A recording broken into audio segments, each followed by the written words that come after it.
different parts of the fleece, up around the middle of the back there. Sometimes it can get warm and sweaty, and it can create a nice little home for those flies to lay their eggs. So it's important to be vigilant and check the sheep all over. Butt lesions or foot infections, they can be attracted to that and lay their eggs there too. Any wounds anywhere else in the body, so it's important to keep on top of those and treat them promptly and avoid them in the first place. Hello, I'm Kieran Lynch and welcome to OviCast, the Teagasc Sheep podcast. Each episode we bring you latest insights, advice and technical updates for the sheep industry. In this episode we're joined by Brian McConnell, technical consultant for Elanco in Ireland, to discuss blowfly strike prevention for the upcoming season. We delve into how blowfly strike occurs, the life cycle and why early intervention is critical for effective control. Brian also walks us through the range of treatments available and emphasises how proper application techniques can significantly influence the effectiveness of each product. We start off with Brian outlining the duration and severity of the seasonal risk period. So Kieran, I suppose the blowfly season, most people would agree that it's probably getting longer. We would have traditionally, put it back to, just, those warmer months during the summer, but now we know it's getting earlier and certainly getting later as well. Certain parts of the country can be looking right into them late months of the year, depending on the weather. We've had mild, wet conditions the last few years right into the back end. So that, keeping it front of mind the entire year is very important. So, and I suppose when it comes to preventative treatment as well, we need to be thinking about that right through to the back end. So not just getting it on early, but making sure that we've covered our stock right into the back end of the season as well. Look, when we talk about blowfly, maybe it's no harm just to explain how it occurs, maybe a bit around the life cycle of it.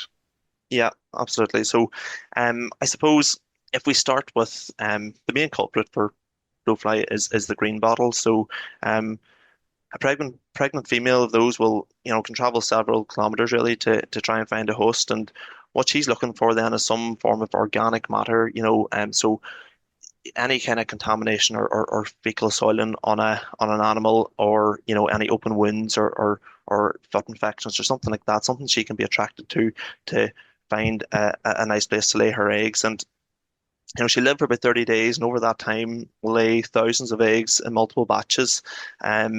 And then when we look at how they progress then, so once she lays that egg, it'll progress into a first stage larva. Now, the main thing to remember about the first stage larva is that they don't have any mouth parts, so they're not a harmful stage of larva at all. They'll then molt into a second and third stage larva, and both these do have mouth parts, so they are the ones that can cause the damage and cause the lesions that we see in sheep. And it's a bit of a vicious cycle then, because they cause a wound, and that'll attract more flies to that wound to lay more eggs and to keep that thing going. Third stage larvae then, they'll drop off the sheep into the soil, pupate, and then hatch out into blowfly again. So that's the whole cycle, and that can take about 2 to 4 weeks. So you can imagine with that amount of eggs going on and that short life cycle, it can soon build up over a season. If we take that in context, and it is important to consider it, how important is that then, if we're talking about the burden for the rest of the year? If you let that build up and you let that cycle progress, you're potentially looking at a huge burden for the rest of the summer afterwards. Absolutely. The fly population can grow exponentially, I suppose, if we don't get in and intervene early. So what we're trying to do there is, if we can break that breeding cycle early on, it can help reduce the fly population later in the season, not just for you, but for your neighbours as well, because we know they can travel a fair bit. And I suppose minimising those breeding opportunities, there's a few ways we can do it. Make sure you're not having, dead stock lying on farm for long, so get that removed as quick as possible. And while it's just waiting for collection, try and have it covered to stop the eggs, the flies landing and laying eggs there. Another way to, I suppose, reduce that environment for them would be to keep our sheep in good condition, so have them dagged or crutched if you're seeing fecal contamination or fecal soiling around the back end. And I suppose try to avoid that getting there in the first place. Have a good worm and cocci protocol in place, and make sure you're on top of those things to try and stop that scouring in the first place. And then also, importantly, would be to get preventative treatment on nice and early, because if we can break that cycle nice and early, hopefully it'll reduce the population then later in the season. So yeah, absolutely. If we can minimize breeding opportunities, you'll minimize the population and therefore the load and the challenge that comes later in the summer. And look, when we are talking about that, I suppose traditionally maybe we might wait to see strike first, but it's important that we actually do get in with prevention earlier.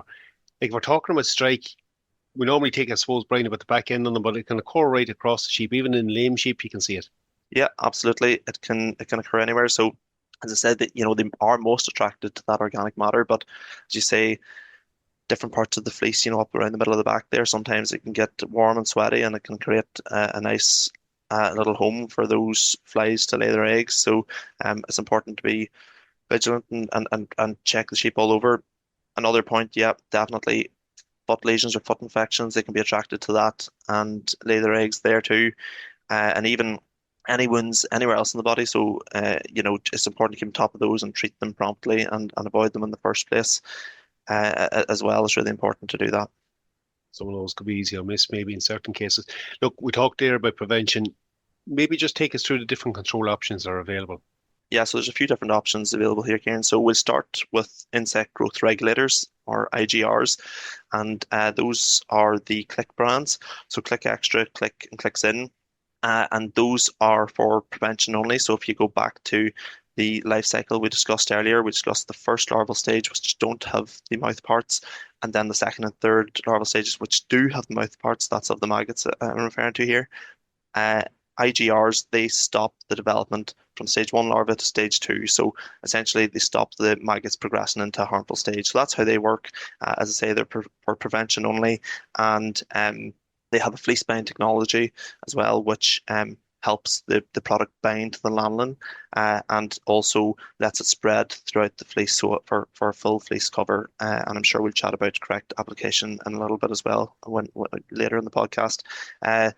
Another option then would be the synthetic pyrethroids. They're insecticidal. Generally, they have a shorter duration of cover compared to the IGRs.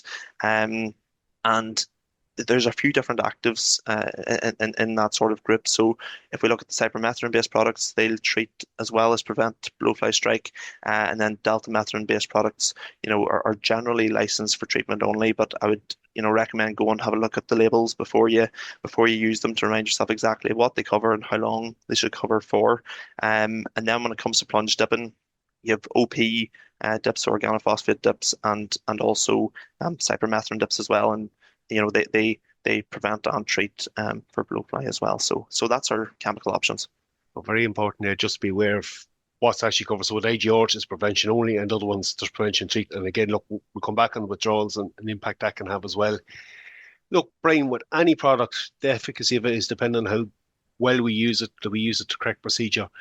If we talk about the topical ones, maybe just to start with, how important is correct procedure on the efficacy and the duration of the cover for that product? Yeah, it's vitally important. Getting that product on in the right place and with the right applicator is really important to ensure that you get the duration of cover that you would expect. And it does vary between products as well. So it's really important that you have a look at the label and see what that specific product is recommending and what applicator they're recommending to, that you're not trying to make do with a different nozzle, for example, on the end of a different gun, And so if we look at the CLiK brands there, what we recommend is a four-stroke method. So say, for example, if you had a 20 ml dose to go on an animal, you want to divide that in four and apply 4 5 ml strokes. So the first one would go from the back of the neck to the middle of the back. Second one from the middle of the back to the top of the tail head. The third one from the hock on the left side up to the top of the tail head. And the fourth one from the hock on the right side up to the tail head. It's important we do those up the way to try and catch as much of that dose as possible. It's also important that each of those doses overlap as well to make sure that we get that full fleece of cover, and aim for around a 10 centimeter band but when you're applying each of those strokes as well. So it's important it goes midline too, so that it can transfer down each side of the animal. Try and leave it to the last thing you do, because you don't want to be applying it and then them jumping up on top of each other straight away afterwards and rubbing it off. So yeah, look, this may seem absolutely basic, but we do need world contact. So really, daggy lambs, it's not. We often wonder why things don't work, but it's not going to work well in that case if you're spraying 100 dags.